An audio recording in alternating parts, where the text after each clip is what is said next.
Hello, today I would like to talk to you about how your self-love will be the model and the framework that other people will interact and engage with you.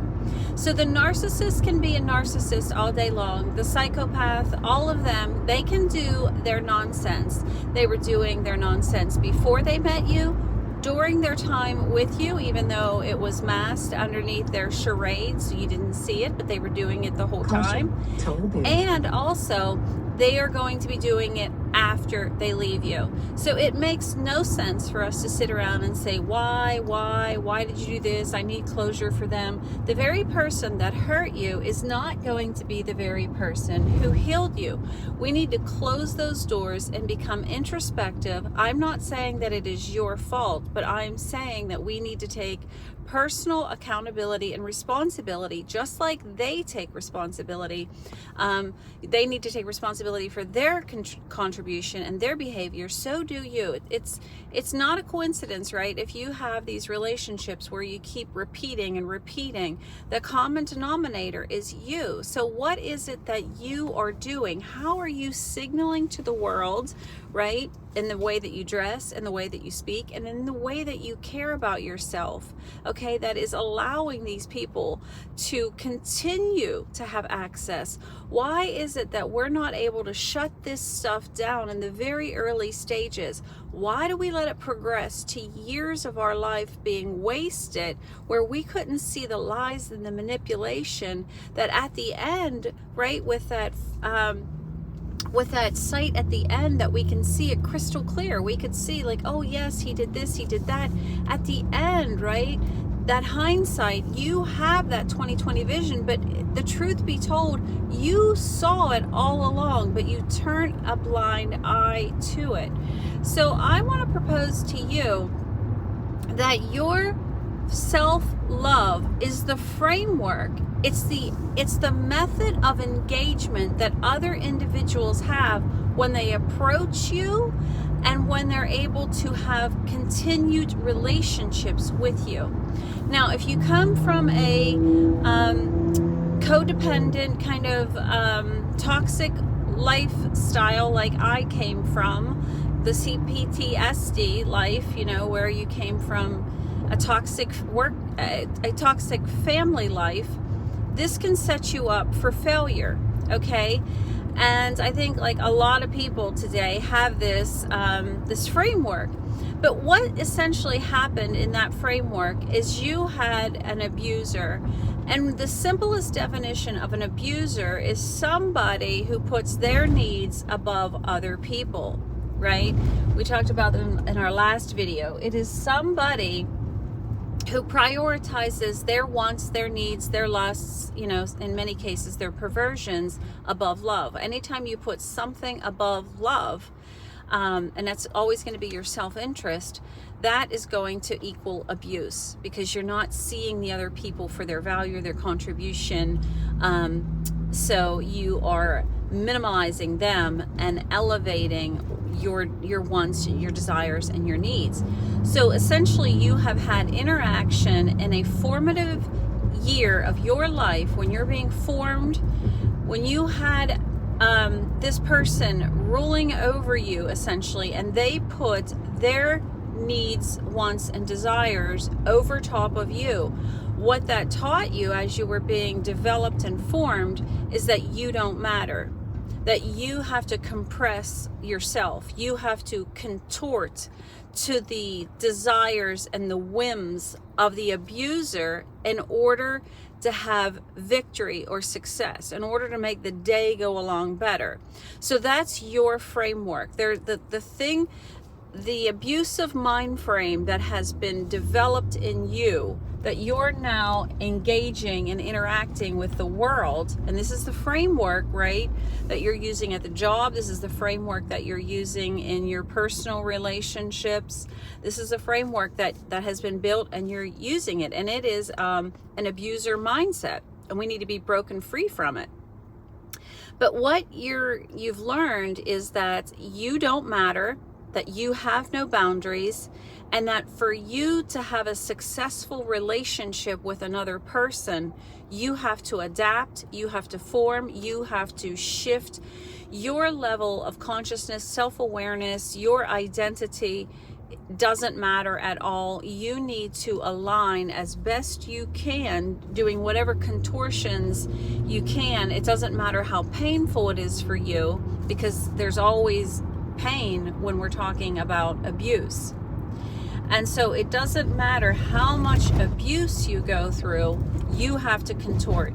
And so that's what and then you'll have peace in the home. Then there will be the quote, quote, the victory.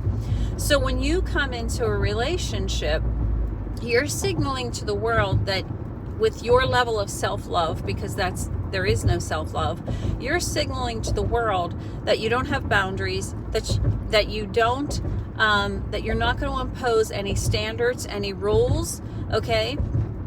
And that you will contort and take whatever it is that they give you, and you will bend and flex, even to the point of you breaking, to make this person happy. And a healthy person sees that and says, I don't want that. We're not going to be able to build a solid relationship with somebody bending and flexing to the point that it breaks them. An unhealthy person, a toxic person, a predator, that's what these people are, is predators. They're going to look at that and say, that's exactly what I've been looking for my whole life. And so that's why you not only meet these predators, but you continue to have relationships with them, right? Your codependent abuse framework is ideal for them, because they're looking for somebody to abuse, because they use control. Their form of love is control and manipulation and lies, and you basically are that slate that says, yeah, come on in and do that. I will allow you. And when you do this to yourself, the signal that you're sending to the world is, I don't have value. I don't have value. That's what you're saying. I don't have standards. I don't have boundaries. I don't have dignity. I don't have honor. I have no value. That's what you're signaling to the world. And I'm not trying to blame you, okay? This isn't about blame. This is about growth. This is about taking responsibility. If you want to get from point A to point B, you have to see where point A is. It's impossible for you to leave. You're always going to be asking why. They've put you in a state of confusion, okay? And you're going to stay in that spiral of why, unless you're able to have a sober look at yourself, okay? This is what has happened to you. This isn't who you are. I'm not saying that you have no value. I'm saying you're projecting to the world that you don't. You've got your intrinsic value from God, okay? It's intrinsic. It cannot be taken away. But what can happen is you can smash it. You can waylay it. You can parlay it. You can just put it on the side and say it doesn't matter, okay? So you can abuse it. You can neglect it. You can abandon it. And that is what essentially has happened. From your life of abuse, it has taught you to minimize your value. And so we go out into the world using that framework unknowingly, okay, unknowingly. And so we're signaling to the world like, hey, I have low value over here. I'm willing to take your nonsense. It will hurt my feelings. I'll cry about it. I'll beg. I'll plead. I'll do all of this stuff, and I'll just be a shadow of myself. I'll be a shadow of myself. I'll be a shadow of my true potential. But, hey, I'm going to give all control to you in hopes that one day you'll come along and build me back up.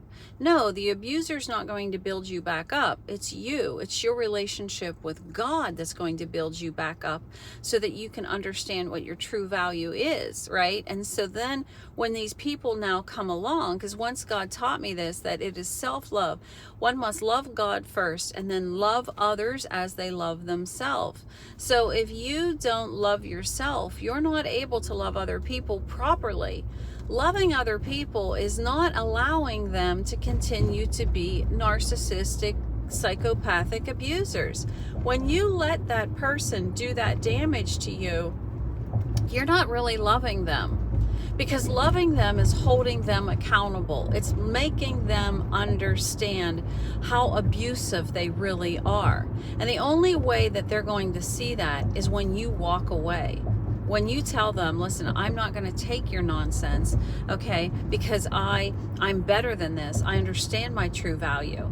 Only when you walk away and say, I'm not taking this anymore, are they ever going to be held accountable for their behavior. And maybe one day, maybe just, by the grace of God, they'll be able to look at themselves and say, you know what, I am an abuser. I need to stop doing these things, okay? So we need to take responsibility for, again, what we are contributing, how we are signaling to the world, okay? And then that's how we're going to be set free.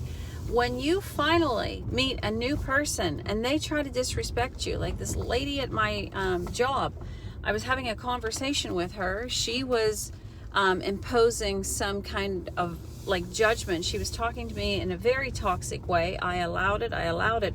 But then what happened was she screamed at me, and at that point I said, I'm done. You're done. You don't have the right to talk to me this way. But when I went back and looked at it, I said, you know what, I should have never even allowed her to use that scornful, judgmental attitude when she was speaking to me. So the next time around, if she comes at me again with that kind of toxic energy, I'm going to shut her down immediately and say, you know what, if this is a conversation that we need to have, you have to change your tone, or you have to get somebody else that's going to talk to me. And what I've come to find is that the more that you can eradicate this bad behavior out of your life in general conversations with people, the less you're going to tolerate it in a romantic setting. So I hope this is helpful. God bless you. Bye-bye.